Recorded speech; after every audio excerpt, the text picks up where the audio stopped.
Yes, Doctor. And the police are particularly anxious that the cause of death be determined at the earliest possible moment. It's a pity. She was a very beautiful woman. One hates to perform an autopsy on a beautiful woman. But you've no other choice, Doctor. Most unusual. There are no marks of violence on the body. What do they suspect? Poison? Have they any idea? My understanding is, Doctor, that the authorities are entirely at sea as to how she was killed. They know why, but, and they also have the fellow who killed her. But... Yes, that doesn't matter. That's none of our business. Our business is to find out what killed her. And yet, one often wonders, what could have caused the last thought that was cut off by death? If it was spoken now, what would it be? Yes, you're here. You found me alive. But you know what you killed me. I warn you. Don't come upstairs. No, don't, please. Don't. No, I told you I didn't want the bandage. Why, Laura? Why are you so opposed to the bandage? Does it remind you of something, perhaps? What do you mean? Oh, nothing, Laura, nothing. Now, won't you lie down again and let me complete the examination? You're a sick girl, you know, in a highly nervous condition. I want to know what you meant by saying the bandage reminded me of something. If you don't know, how should I? You don't fool me for a minute, Doctor. I know how you feel about me. Do you, Laura? Then I wish you'd tell me, for I don't know. I don't know how I feel about you at all. You're clever, Doctor. But I'm wise to you and that fool of a son of yours. How long have you been married to Walt now? Too long. And why don't you give him his divorce? He's asked you often enough. I'll give him a divorce when I'm good and ready. I see. I'm not afraid of anything he can do, or you, or anyone else. What's that? Your heart's beating like a trip hammer. I must warn you of this high state of nervous tension. What's that noise?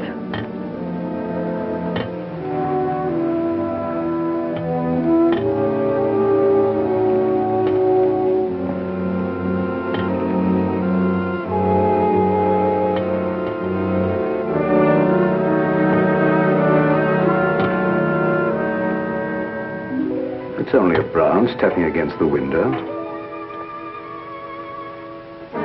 Now, my dear Laura, if you want me to help you, you must tell me what it is you fear. I told you I'm not afraid of anything. I know what's going on here. Someone's trying to scare me out, but it won't work, see? Here I am, and here I'll stay until I rot.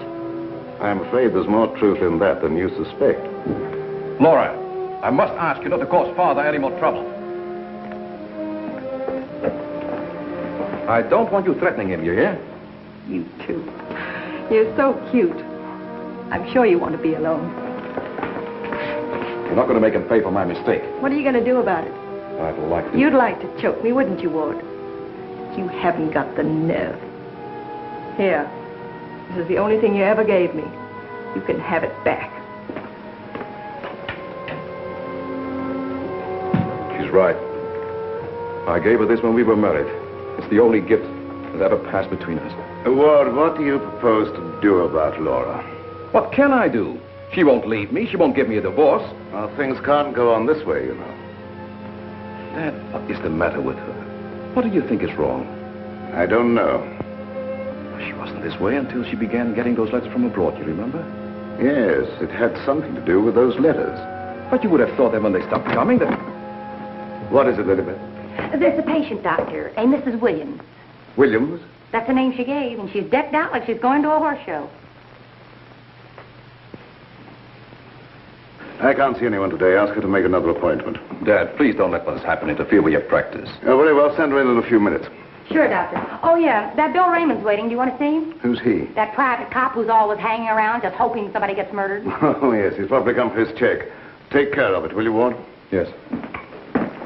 Elizabeth, Yes. this for you. Gee. Thanks, Mr. Warren. But this belongs to Mrs. Van E, doesn't it? Not anymore. It's all yours. She won't get sore, will she? I don't want to have any trouble with her. You know how she is. I know. We all know a little bit. And I want to thank you for your patience. Run along now, Lilibet. Yes, Doctor.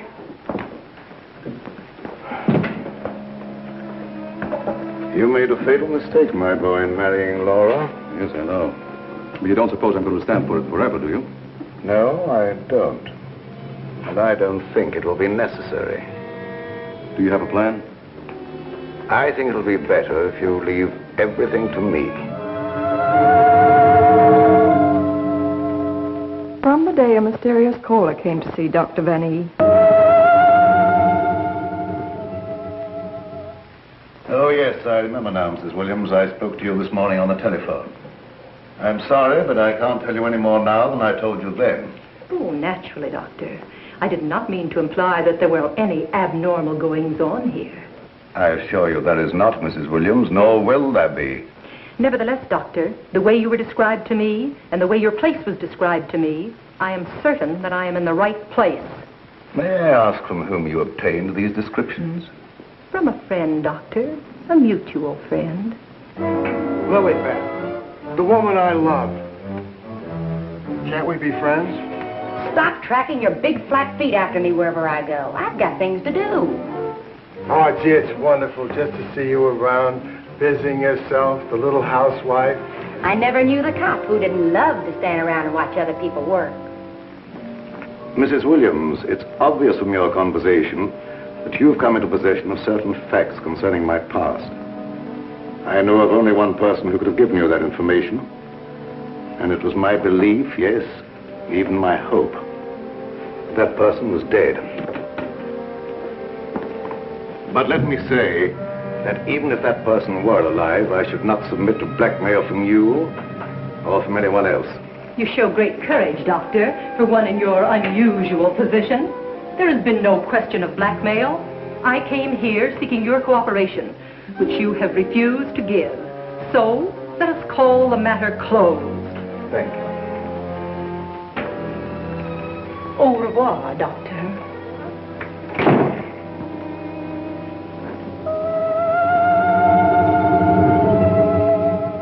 Then came this sinister pair.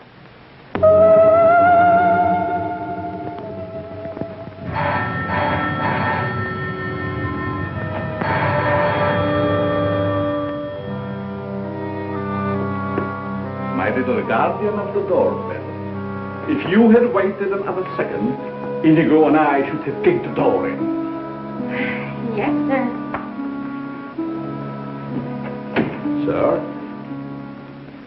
There is an air of inquiry about you that immediately offends my deepest nature. There is something suggesting Scotland Yard, the French Sûreté, the Italian Carabinieri, the Turkish Polizei, and other minions of the law. Short, sir, I think you're a cop. Yeah, how'd you know? I believe I'm in the home of Dr. Joseph Van E. Yes, sir. I mean, sirs. Oh, do not be polite to Inigo. He's only offended by it. Run along, Inigo. Make yourself at home. We got a nice tree in the yard, but It ain't got no coconuts.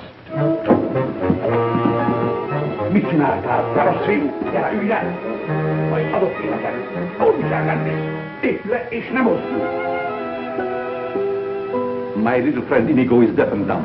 He cannot hear and he cannot speak. But he reads the lips. And I would advise you to say nothing to annoy him. For his temper is short, indeed. This, I presume, is Dr. Vanny's private office. Yes, sir. But I really should announce you. My dear girl, if I allowed myself to be announced, I doubt I would be received anywhere.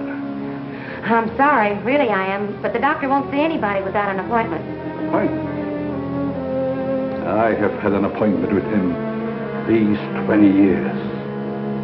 He will see me. Doctor, someone's coming!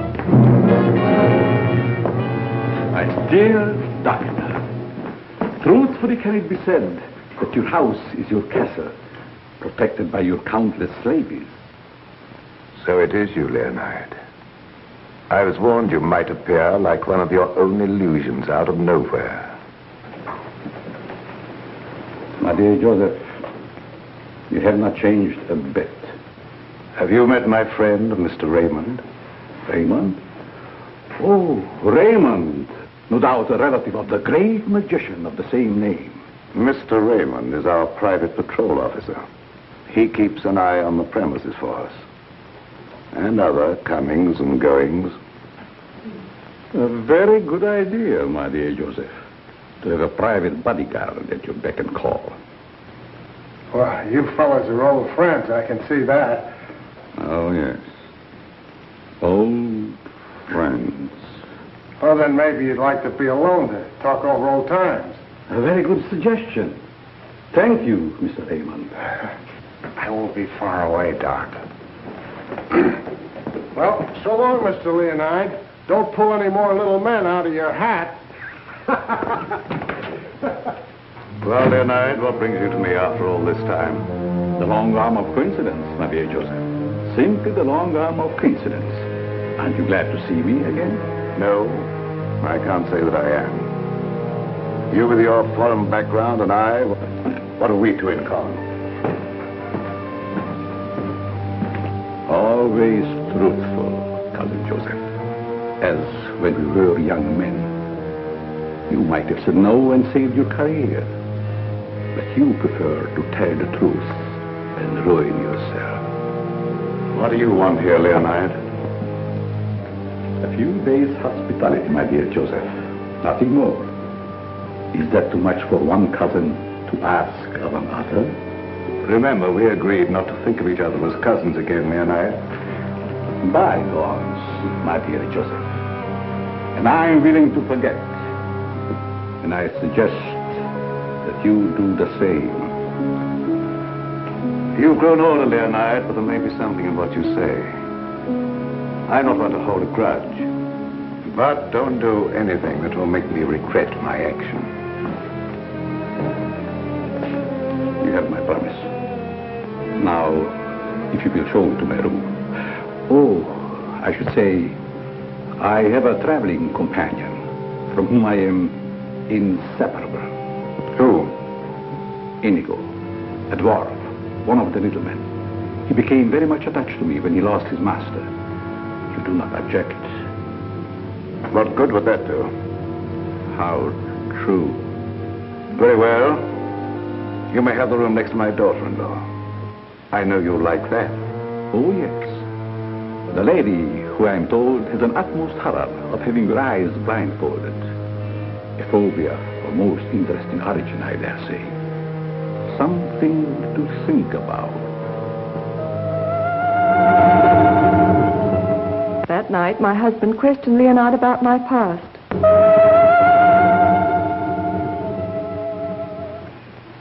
Cousin Leo. Oh. My dear Ward. How flattering that you remember me. Well, how could I ever forget you? What are you doing here? A chance visit, my boy. I wanted to see the old homestead again. You've seen Father? Yes, and he received me with open arms. in a manner of speaking. I don't mind telling you, you came at a very bad time. We're having some trouble. My boy, trouble and I are like this. I presume you refer to the charming lady in the room next to mine, your wife, I believe. Yes, Laura, I have met her, but I'm looking forward to the pleasure. I'd like to talk to you for a moment. All right. Perhaps you can help us. By doing what, my boy? You've been everywhere. You were caught in Europe during the war. I'd like to show you something. You may be just the person I'm looking for. If I can be of any service. Did you ever hear of a dance team called Renee and Lorette? I don't think so, my boy. And then again, There must have been such a team. Look. Renee and Lorette. The dance of the green mask in the green room in Paris. Green room. Yes? Oh, the face of the man does seem slightly familiar. May I ask, where you got this photograph? The maid, Lilibet, found it in Laura's room and turned it over to me. Oh, then, my boy, I'm afraid I can't help you. I played the green room on several occasions, but never with these people. In fact, I don't seem to remember them at all. And I appeared in many clubs during the occupation. I'm sure the girl behind the green mask in this picture is Laura. How can you be sure? Who can ever be sure what's behind the mask? If the people in this photograph could suddenly come to life. I'd like to know who the man is. It can be anyone, my friend. Anyone. In this makeup, it might be even I. I wish you wouldn't joke about it. This is very serious. Of course. But let us say you found out who the man in the photograph is. What then? I have an idea that if the man in this picture were to show up, I'd find out I wasn't married to Laura at all. Think over what I've asked you. It'll be to your advantage. Certainly, my boy. I will give it every consideration. And perhaps something will occur. Who knows? Don't you want to leave the photograph with me for my further study? It might be the very incentive that my memory needs. No, thanks. I'll keep it. As you wish.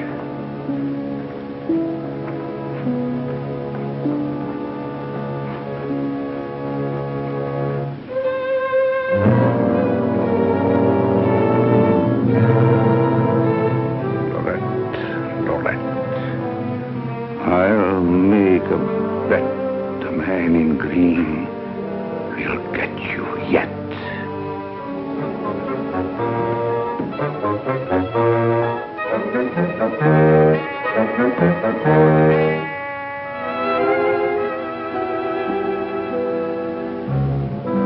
Vinegar.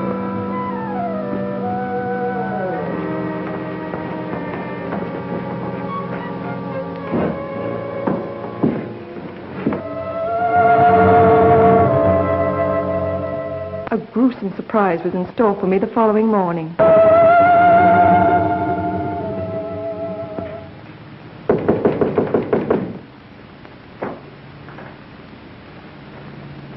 Who is it?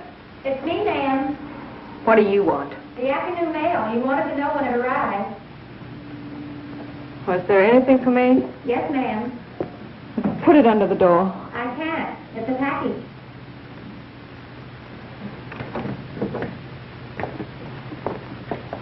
What's in it? I don't know. It's against postal regulations to open other people's mail. That's never stopped you before. I'd like to know what you mean by that remark, ma'am. Oh, shut up and get out. Don't you want me to help you open No, it? I don't. Get out. It's addressed to you in green ink with a warning. Look out for the man with the green mask.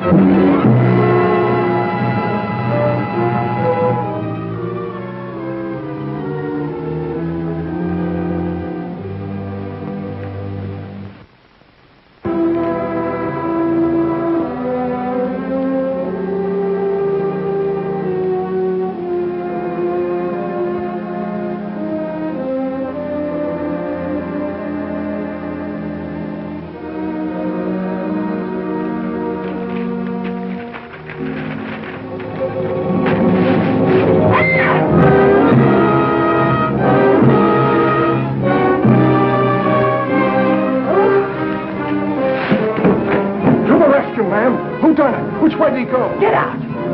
Get out! I just heard you yell. I was hoping it was a murder at least. Get out, I tell you, you have no business here. Well, but you don't understand. I'm supposed to be here. That's what I'm being paid for. Paid? Yeah. You see, I'm Bill Raymond, private cop in this neck of the woods.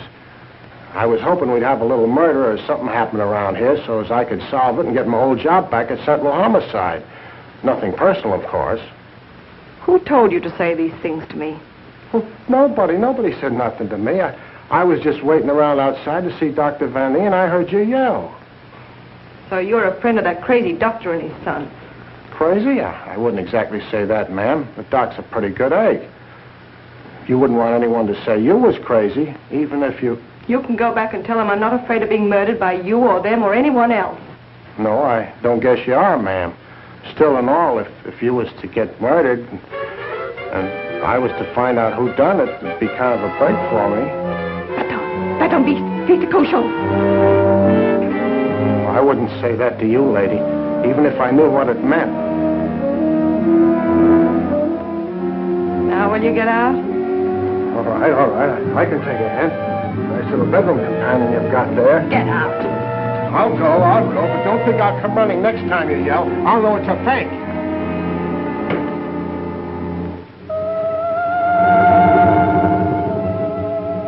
I became afraid and my mind started to crack.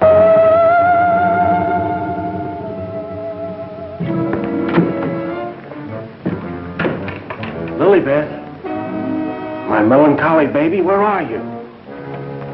Where'd you get that box? I don't know what you're talking about. You lying little snoop going through my things. What'd you do with the picture? Where is it? I didn't see it. That's the last time you put your hands on me. I'll give you one more chance, and then I told you I don't know where the picture is, and I don't know what you're talking about. It's been you all the time going through my things, opening my mail, rapping on my door at night.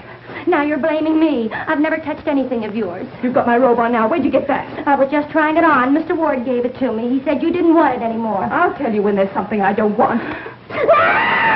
Oh, shut up. It's only a dummy. A dummy? Where'd you get that thing? I suppose you're going to tell me you don't know anything about that either. Oh, I bet it was in the box. In the box I brought up for you, that's what. There were no stamps on it. How did it get in the mail? I don't know. The doorbell rang, and I thought it was a mailman. I opened the door, and it was sitting there on the stoop. You're lying. No, I'm not. I don't mind telling a lie now and then, but I'm not lying now, honest. You're trying to scare me out. I'm not leaving. No. But I am. You come here. You and Mr. Ward are pretty thick, aren't you? Thick? Yes, thick like your head. He's fallen in love with someone else. Who is she? I don't know. It's not me. I know it isn't you. I know all the signs. He's fallen in love with some simple-faced men. There's always a way to get even with them. I've got to find that picture. Otherwise, they won't know what he looks like. I've got to send it to the police. He won't dare touch me. Who do you mean, the man in the picture? Have you seen him? Maybe I have, and maybe I haven't. Maybe I saw him go behind the thicket, or through the wall, or under the house. He's here in the house? Yes. I let him in. I let him in. He was waiting outside to get you, Miss Laval. Miss Laval. There's nothing safe from your prying eyes, is there? You think you know everything, don't you? I know why you're afraid, and I know what you've done. No, I'm not so thick. I'm not as thick as you think I am, Miss Laval. That head's supposed to be you, kind of a calling card. I'll remind you that... Why, you...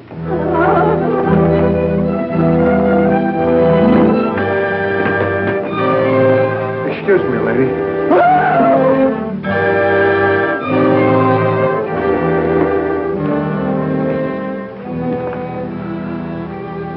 Oh, I'm afraid. I'm afraid. Where are you hiding?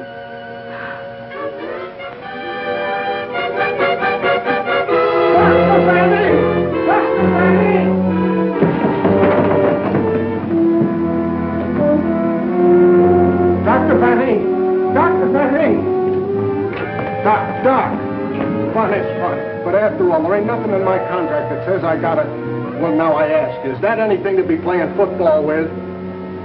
Where did you get that, Raymond? Miss Van Nee chucked it at me like I was a pass receiver for a football team. and I'm all out of practice. Let me see it. This comes from a group of anatomical specimens that was locked in a room in the cellar. How did you happen to get it? That's what I'm trying to tell you. There I was, outside her door, strictly minding my own business, understand? Listening at the keyhole. I don't think that belongs to the realm of your duties, Raymond. But, Doc, there were screams inside. You gotta admit it's within the longitude of my profession to make with an investigatory reaction there, too. What am I saying? I don't understand how his head got from its locked room in the cellar. Well, the way I heard it, it was sent to Mrs. Van A. That was rather a gruesome practical joke. Why, your anatomical locker hasn't been opened for ages. I think you once told me you'd lost the only key to it. I know. There is no key to my knowledge. Why, that thing didn't walk out of the room by itself. Hardly. Doc, I'm worried. What about, Raymond? Well, now, take this head business. The whole thing don't seem hardly serious to me. I think that if it's all the same to you, I better be checking along to other duties. You're not afraid, are you, Raymond? Who, me? Scared? It's just that I don't think that there's going to be any murder here done after all. That's too bad. Well, it's not your fault, I guess. It's just not my lucky day, that's all. Thank you, Lilibet. Oh, Miss Lilibet, have you a little more coffee in the kitchen? What happened to the 3 gallons I already gave you today? Lilibet, what you need is a good, strong, steady man. Who is always hanging around, tracking up my floors and things. What's that on your shoe? Looks like cobwebs from out of the cellar. What were you doing in the basement? It could have been the attic. Bill Raymond, you're holding out on me. What are you up to? Up to? Yes. Who asked you to go poking around in the cellar? It was in performance of my duty. What duty? What did you find? Absolutely nothing. That's what makes me so disgusted. Too bad about you. You know, Lilibet, I think somebody around here is just kidding. They don't mean business at all. Why don't you just wait around and see? Say, if you got any inside dope, I wish you'd tip me off. If I'm ever going to get back to Central and prove I'm a good detective, I got to have some clues.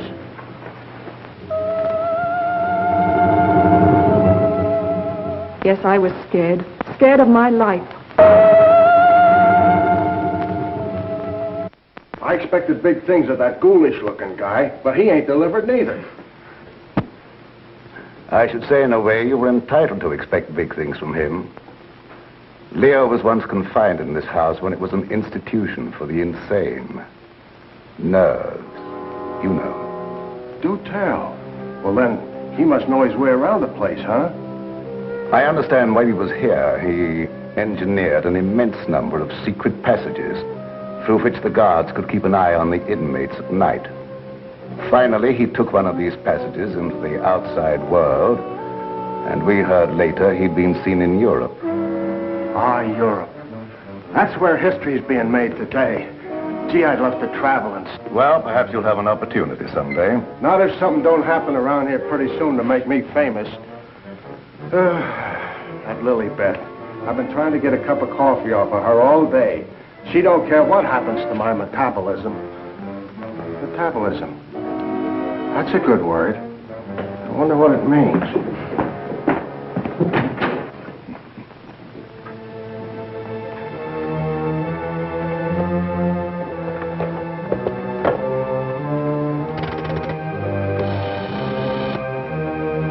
Operator, I want the police right away.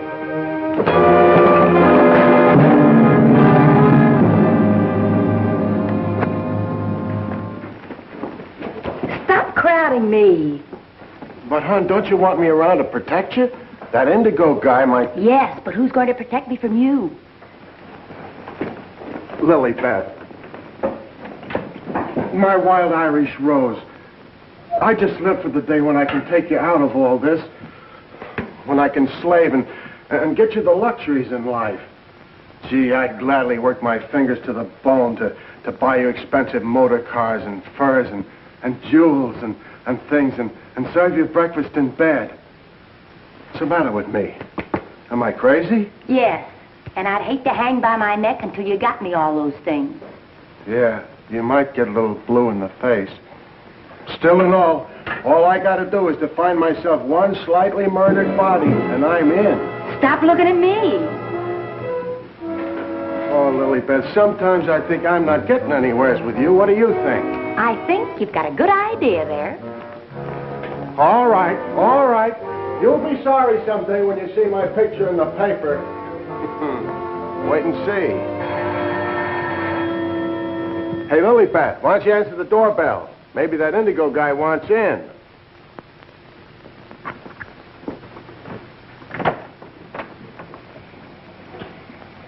The doctor ain't home. You'll have to call some other time. Don't be silly. Don't say I didn't tell you. Close the door on your way out. Hey, wait a minute. Well, if it isn't Bull Raymond. Shh, Terry. You trying to ruin me? Ruin him. Come here, Bull. Meet Miss Cornell. How do you do, I'm sure. Likewise. How do you happen to be out with him? Cute, darling, don't you think? Flat at both ends, head and feet. You've heard me speak of him. Bull Raymond. Bill Raymond, if you please. Mr. Terry Lee, you so-called reporter. How do you happen to be out with a dish like this? Jane Cornell. Good for dull days in a man's life. Mr. Raymond. Oh, yeah, I remember. Terry told me about the time you shot up the dressmaker's dummy. Huh? Yeah, he said you closed in on what you thought was a murderer, but it turned out to be the dressmaker's dummy, and you shot it full of holes so the real murderer got away. My pal. So this is where you've been hiding after they kicked you out for that fiasco, huh, Bull? Bill, I mean? What are you doing here? Can't a man rehabilitate himself in peace? Here I come looking for an honest crime around here so I can solve it and get myself back to Central. And you come along and... Where's the body, Bull? Bill? There ain't no body. That's the trouble. No, let's keep it friendly. Friendly? What do you mean? Let's have it. Who killed who and why? Are you kidding? Did somebody get knocked off around here? Look, I don't like to be kidded either. Where is it hidden, Sherlock? Oh, Terry, you've been on the police beat so long that... Now, listen, Bill, you know me well enough to know I wouldn't come out here just for the ride. Not when I could be, It just so happens there was a call to the police. Came from out here. And I happened to be there when it came through.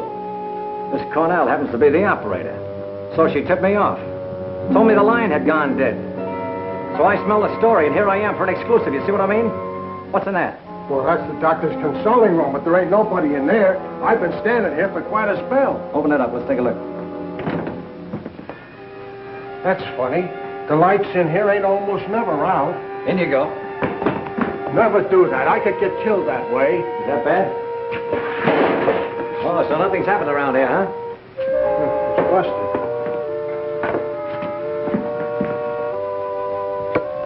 There, see? Like I said, there ain't nobody here.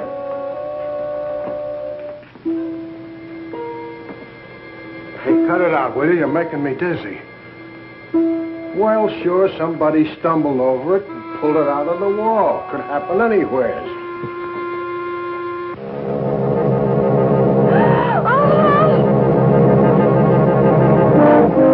Wants to shake hands with you, Bill. Step right up. Not me. You seen it first.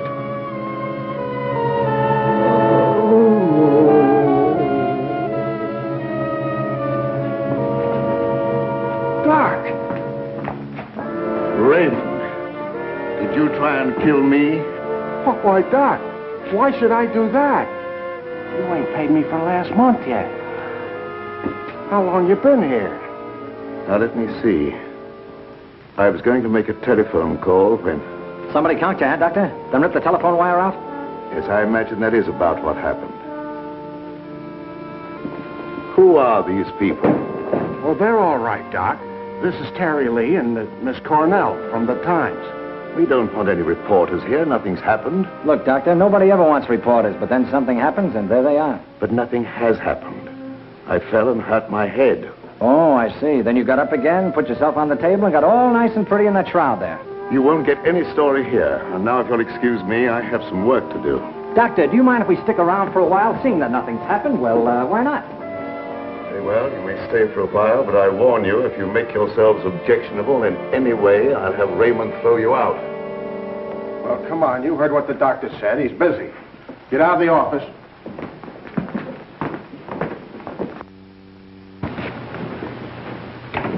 Probably a pretty nice guy caught in a tough spot. That's the way I see it. You wouldn't want me to tell him you got kicked out of homicide, would you, Bill, old boy? Oh, Terry, you're my pal. You know that, don't you? Would I kick you out? You would if you could, Bill. Now, why can we have a little talk, quiet like? Well, if you just follow me in the parlor over here. Oh, me too, darling, me too. Darling knows everything about everyone, and that's how I learned. Good tell. I just sit at his feet and listen. Baby, I'm going to miss you an awful lot when I grow tired of you. Now, remember, you're just going to listen. Well, of course, darling. What else do I do when I'm with you? Sit down.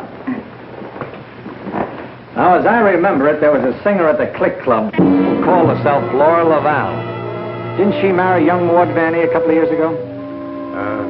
I don't know nothing about it. Oh, yes, you do. It was just about the same time that you had that affair with the dressmaker's dummy. Oh, yeah. Yeah, now I remember, Terry. You're right. She was down to the Click Club, and it was her that married Ward. Wasn't that on a bet of some kind? Well, there was a party going on, and somebody dared Ward to ask the singer to marry him, and he thought at the time it was a good gag, and he went along with it. That's right. He got pretty high and then popped the question at her. How romantic. I just love that. Hush, dear. Listen. Oh. Well, that's how it happened anyway. Ward woke up the next morning and found himself married solid. He'd asked her, and she'd snapped him up. Oh, and they lived snappily ever after. I don't care. I think it was sweet. Darling, couldn't I get you high sometime? And... Sweetheart, have you ever heard the old saying about little girls? What's that? Little girls should be seen and not heard. Now, go on, powder your nose. All right. I think I'll be shoving along, too. Now, wait a minute. We're just getting started. We were talking about a singer who called herself Laura Laval. Pushed her way into this house for good reasons of her own. Gentlemen, I beg your pardon. I must tell you frankly, I have been eavesdropping. Professor Leonard, this is a reunion. My boy, you must forgive me. You seem to remember me, but I do not recollect you. When was it? What was it? Oh, Professor, it was a long time ago, and I was a kid up in the balcony in Albany. Yes? When you brought down the house with great feats of legerdemain. Oh. You remember, Professor? That was the night that the box office receipts disappeared, just like magic.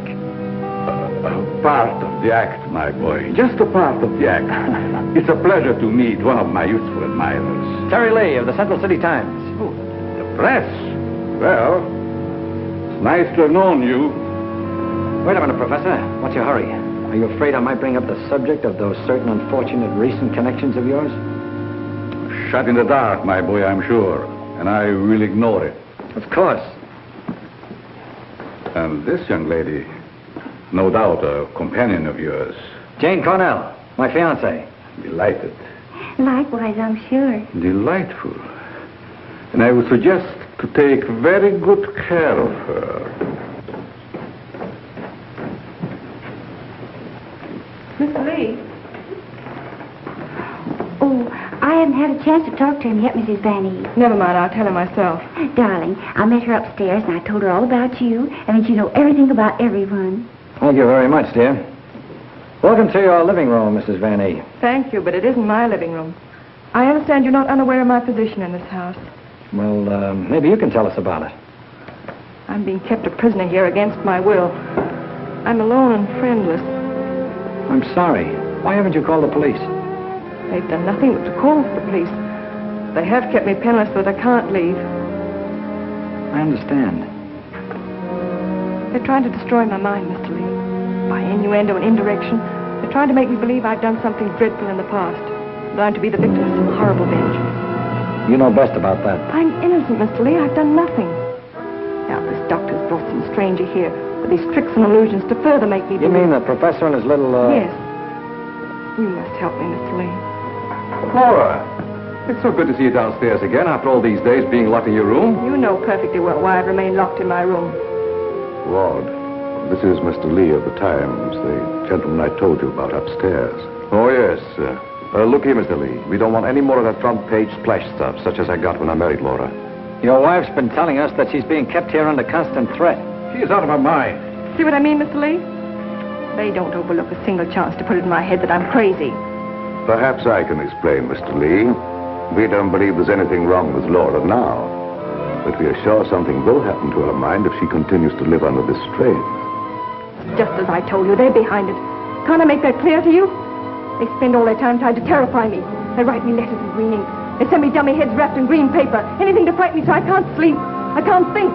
The only thought in my head is that I'm going to be killed. These are very serious charges, gentlemen. And I might say it'd make a perfect front-page splash. Lee, if you dare print a word about those ravings of my wife... Don't do anything to make me think they aren't ravings, Mr. Van E.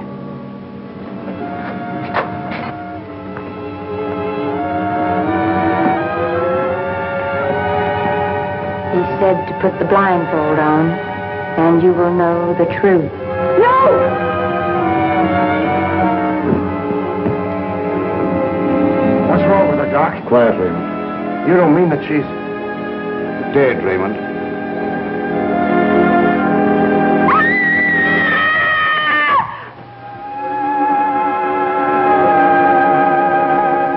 Then I knew that he was here.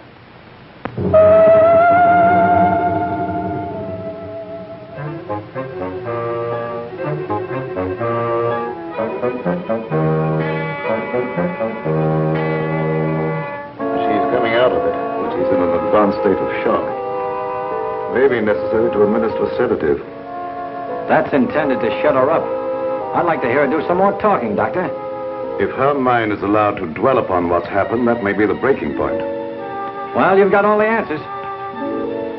Look here, Lee, I don't like your tone. If you have any insinuations to make them to me. Okay, I will. Suppose you and I talk this over downstairs. I don't recognize your right to question me. However, if it'll make you leave Father alone...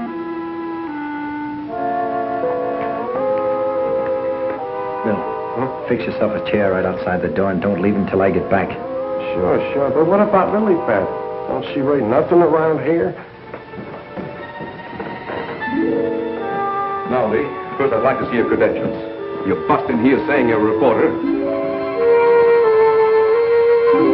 That's the old turn-the-tables gag, Vanny, but if it'll make you any happier, take a look. All right, you're a reporter. But I still don't understand how you and the young lady got the news about our troubles. Do you really believe that story, Lee? Do you, in your right senses, really believe that we are keeping Laura a prisoner here? That's what the lady says. She said that... Nonsense. Nothing would please me more than if she got out. Look, I don't get any of this stuff, Vanny, but there's a tricky deal going on around here, and I intend to sit in on it. Too bad I can't flash the city desk to make ready for a front-page replay. Yes, isn't it?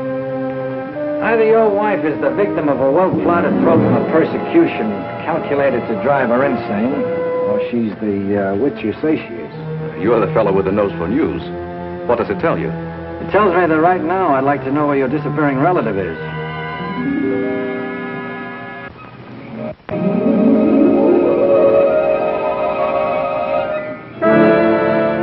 Get back, you fool. What's out there? I have a right to know.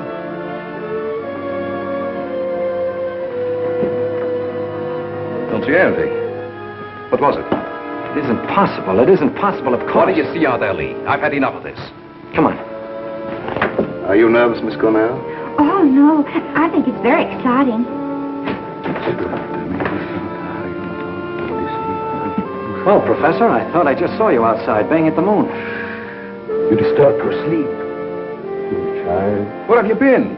How about you start acting normally for a change? You're bringing suspicion upon all of us. I, my boy? What have I done? Suppose you tell us. Has no one arranged to silence you yet, Mr. Lee? What a pity.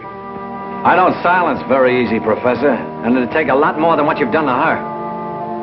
Do you suggest that I had a hand in that poor girl's unfortunate demise? Why don't you behave yourself, Professor? Mr. Van E here has the right idea. You're just gumming up the works. I did my humble best. Who are you working for? What do you expect to get out of it? I'm discharging a debt, Mr. Lee. A debt contracted many years ago. Now, are you any wiser than you were a moment ago? No, but I'm beginning to get a general idea.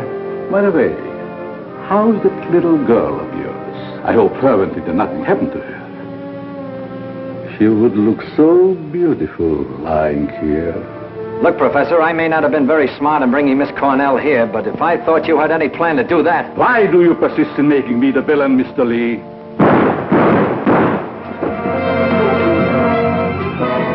Now we will let you be the witness, Mr. Lee. I am here. The sounds came from upstairs, right? Always reliable. Now what are you rehearsing? In there, Terry. In there. It's murder.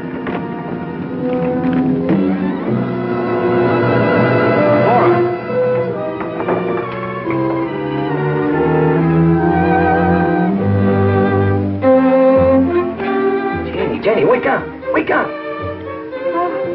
Oh, Terry. Tell me, what happened? Oh, Terry, darling. Let me think. Everything went black and... Yes? Then it started to talk. What started to talk? I don't know. That thing. Now, look, let's get back to the beginning. I left you here with Dr. Van E. Yeah, and then he gave Mrs. Van E a shot with a long needle. Never mind that. All right. Then he said, would I sit with Mrs. Van E? Okay. Where is she now? Who? Mrs. Van E. Where did she go? That's just what I asked you, Janie. Well, she was right here. Then Dr. Van E went out. Then what happened? Then Bill Raymond came in. Oh, that's great. The two of you in the same room at the same time. How did you communicate with each other? Sign language? Oh, I don't care. All you do is make fun of me. I didn't ask to come to this, whatever it is. Oh, yes, you did, dear. Don't you remember? You said you wanted to see what the life of a reporter was like. Don't forget, Mr. Lee, one must not expect too much of certain types of mentality. Shut up, Bill Raymond. I remember you when you couldn't even make your X. Oh, I want to go home. We can't go home, darling. We've got to get a story. Why? You don't understand. Yes, I do. Why do we have to get the story? Who cares? Oh, she's got you there. All right. Now, you tell me, what happened to you? Me? Oh, well, you said to stay outside the door, and I pulled up a chair. That's right. She was inside the door, and you were outside.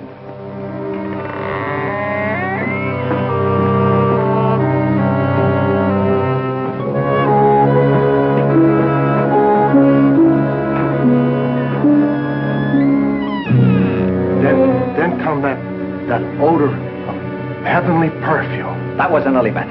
It was sweet and penetrating, like an ancient drug. And I felt kind of sleepy-like. Oh, so sleepy.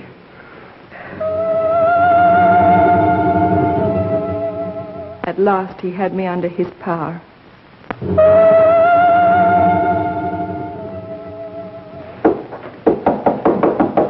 There must be a button or a gadget of some kind around here. 2 o'clock, almost deadline for the 9 o'clock final. Oh, Terry, what makes you think there's anything behind them walls? I've got a sneaking suspicion that the professor uses them for a disappearing act. I wish Lilybeth was here. Make me a cup of coffee. Well, she's right over in the doctor's office. Why don't you ask her? Poor Lilybeth. I kind of hinted that all I needed was a murdered body, but I didn't think she'd take it personal. Will you stay with those walls? I've been around them 3 times, Terry. The thing I can't understand, if the professor was down here when the trouble was going on upstairs, he just had to be 2 different guys in order to have a hand in it. Oh, Terry, let's figure it out in the morning, huh? What's that?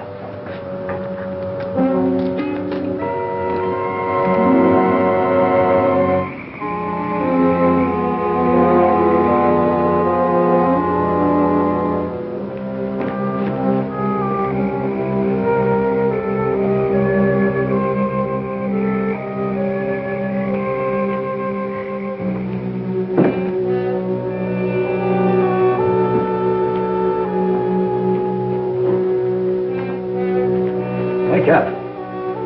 Either something or somebody opened the front door. Oh, that's the shortest night's sleep I've had in a long time. All right. Now that you're good and rested, let's see if we can understand what happened upstairs. Well, Do you think it had something to do with that picture, maybe, that Lilybeth found in Mrs. Van Ee's room? What picture? Oh, the one with the couple with the two masks, you know, like we found, like that mask. Who has the picture now? Well, young Van E, I guess. That's the point. Where has Mr. Van E been since his wife's disappearance? Well, him and his old man are sleeping. I guess they got some sense. Oh, no. I've already checked that, and they haven't slept in their beds tonight. Wake up! I refuse to answer on the grounds that might tend to incriminate or degrade me. My unconscious mind. Now, look, Bill, please stay awake for a while. Now, look, tell me, what happened when you smelled that sweet odor in the hall upstairs? No, it smelled lovely. Lovely, that's all I can remember. And Dr. Van E had already left Laura's room, is that right? Yeah, he'd gone out, and he said goodnight, and he had given her some sedative or something that he said would take care of her till morning, and then he went down the hall to his own room. And then you fell asleep? Yeah, no, I just kind of dozed off a little. Like this. Here's your coffee, sir. Terry, that's a dirty trick. Stay on the other side of that window. What for? Take a look. I'm looking. What do you see? Lilybeth! Gee, this ain't natural. Who are you talking to? The woman I love. Poor little angel. Try and speak to me. She can't hear you.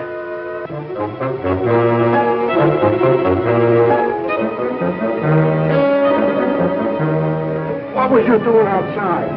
You're supposed to be dead. Now you stay right here, honey. I gotta catch that guy in the shrubbery. Oh, gee. What are you doing to me, Lilybeth? I got work to do. Lilybeth, be reasonable, will you? If you don't cooperate, I'll never get back to Central. Never mind, Raymond. Take care of Lilybeth. Lilybeth!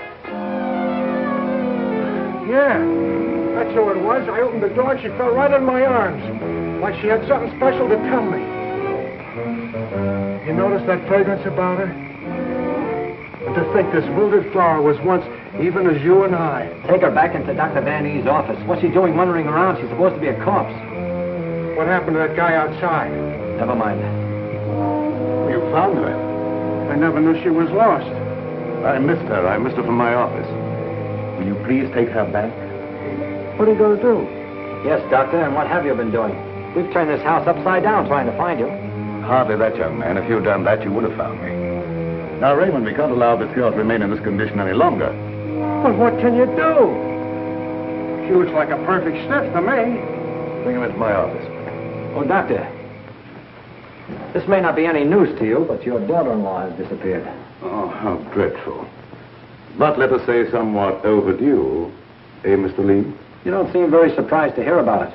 Young man, when you've been devoutly praying for something to happen, you accept your good fortune without question.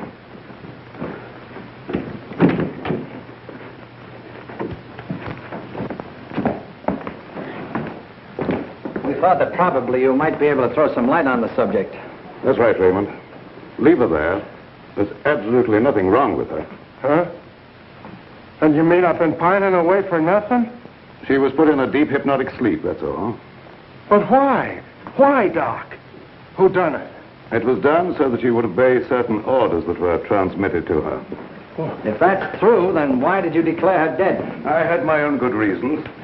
Would you give me one reason why you like to go around getting hit on the head? That must become a little monotonous. Mr. Lee, are you sure that you saw what you thought you saw? Well, I'm not blind. I might be getting a little dizzy in this madhouse.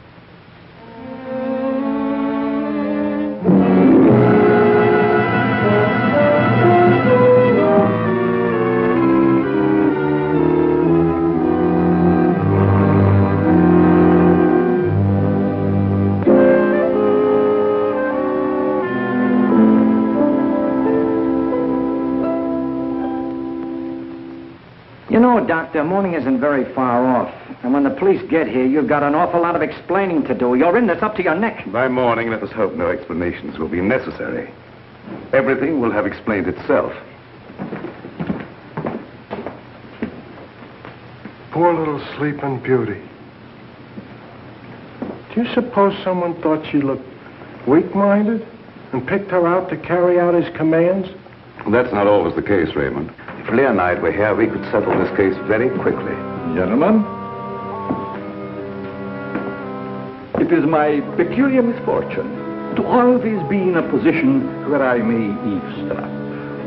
How can I be of service, Cousin Joseph? Oh, Professor. Ask me no questions, my friend, and I will tell you no lies. Leonide, you could undo certain mischief that has been done this girl. I know you can help if you will. I could, my dear Joseph. But I will not bring down the wrath of the unknown madman who is loose about these premises. It is a matter of self-preservation. I had nothing to do with hypnotizing this girl. I have an idea that you may have already carried out the unknown's orders and that he no longer needs her. Nevertheless, my dear Joseph, you must excuse me. Just a minute, Professor. I wonder what would happen, Professor, if in connection with your sudden reappearance here, somebody dug up the old story of why you swindled Dr. Van E. and then ran off and let him take the rap. I will not be blackmailed, Mr. Lee. And I observe again that you're a young man who knows too much for his own good. And I would also like to know where you obtained all this information. You're extremely young to have your fingertips on events of 20 years ago. I have a memory like an elephant. I never forget something once I hear it. I'm a sharpie, Professor, as every one of you will admit before morning. Now, Doctor, I'd like to bore you with a few questions. I wouldn't mind, young man, if you had the slightest idea of what you were looking for. Maybe if we start back to the time around midnight, when you administered what you call a sedative to your daughter-in-law. Are you inferring that I had anything to do with Laura's disappearance? Why do you keep evading the issue, Doctor? You know you'll have to confess when the police get here anyway. I would remind you, young man, that you're making a direct accusation, and I refuse to answer. Look, I want the facts and I want them now. Let's cut out the mulberry bush routine. Listen, Bill, you're supposed to be a cop and you want to get back to homicide. Help me make the doctor loosen up. He knows a lot more than he's telling. Well, sure, I'll help Terry, but first let's get Lilybeth out of this. Maybe she can tell us something. Yes, Mr. Lee, it seems to me that you're not too anxious to have Lilybeth restored to consciousness.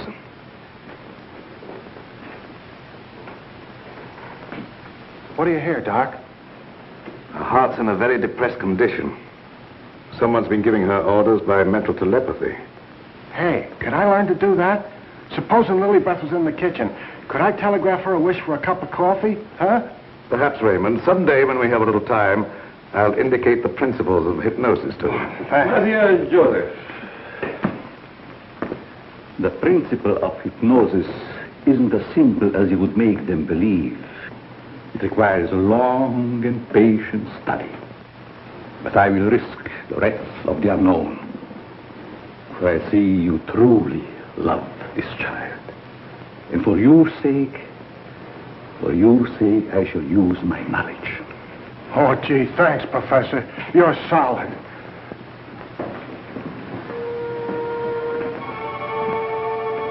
Och då jag fick mig lätten och flächen var fyrflätten läron och sördimon här. Wake up.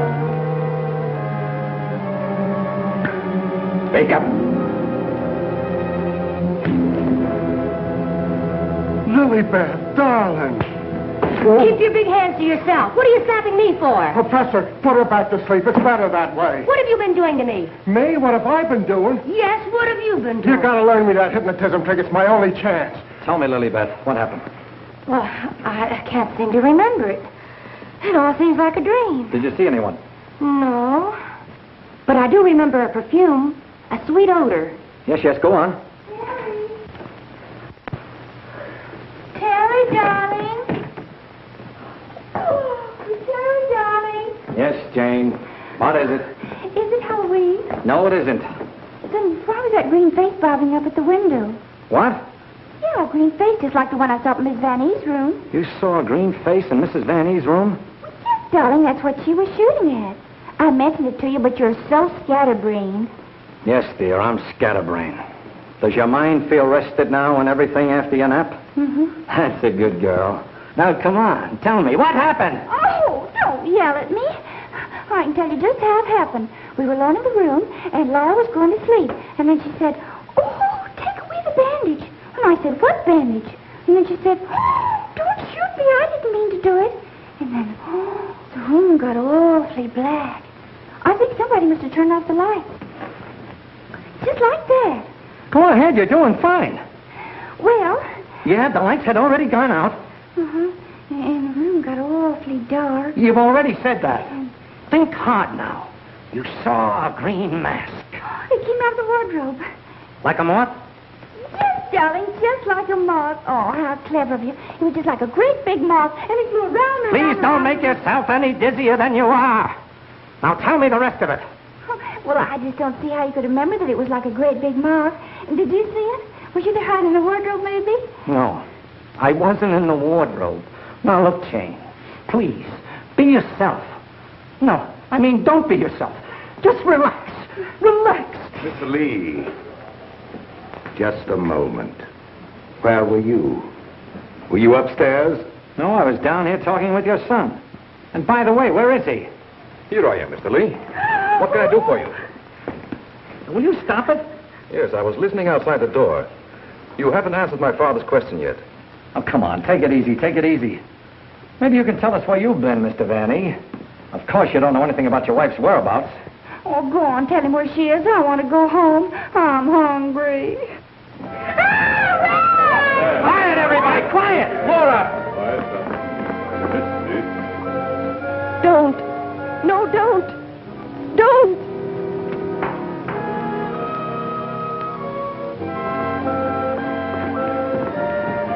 Laura! She's under a hypnotic spell. Ladies and gentlemen, it has been an exciting night, and you all are deserving of some explanation and relaxation for the strange goings-on. The guy who's doing the talking is behind the wall somewhere. Now you're getting smart, Sherlock. We introduce at this time the team of Lorette and Renee as they appeared at the height of their success in the green room of the Paris Crillon.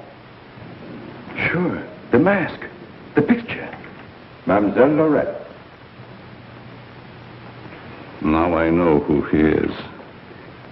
Mademoiselle Lorette will now put a bandage over her eyes, the better to see the inner truth. Very good, Renee. Very good. Just like the old time. Would any member of the audience like to ask Mademoiselle a question? Come, Mr. Lee. You have been so full of questions up to now. I'm thinking, brother. We cannot keep Mademoiselle too long in this delicate mental balance. She has been under a great strain lately. Then I will ask the questions myself. Yes, Renee, I'm at your command. Are you afraid now? No, I'm quite safe. Will you tell the truth? Yes. They came to me and said your partner, he of the magic feats and rare impersonations, is a spy. But we can't prove it. We will give you 1,000,000 francs if you, Lorette, bring us that proof. Now we shall know. You gave them the proof they wanted? Yes. They took him away to be killed? Yes. What was he to you, this man you betrayed? This man you sold to the enemy for money? He was my husband. When they told you he was to be executed, you sent this man a gift for his last moment before the firing squad. What was it? It was a green scarf for his eyes. Like the one you're wearing now? Yes. Why did you send it? It was my scarf. I wanted him to know I had betrayed him because I hated him. He was good and kind, but I hated him for the power he had over me. I see. That is your only defense. You hated. You thought they shot him. You escaped to America. You thought you were safe. Then you found out he was alive and wanted revenge. Thank you, Mademoiselle Lorette. You may remove the bandage now. What do you see on the cloth, Mademoiselle? There's a hole in it. Yes. What else, Lorette? What else? There's blood on it. It's blood. I have come back. I am here. And I will have my revenge. No! No, don't touch me! Ah! guns at the window. You know where.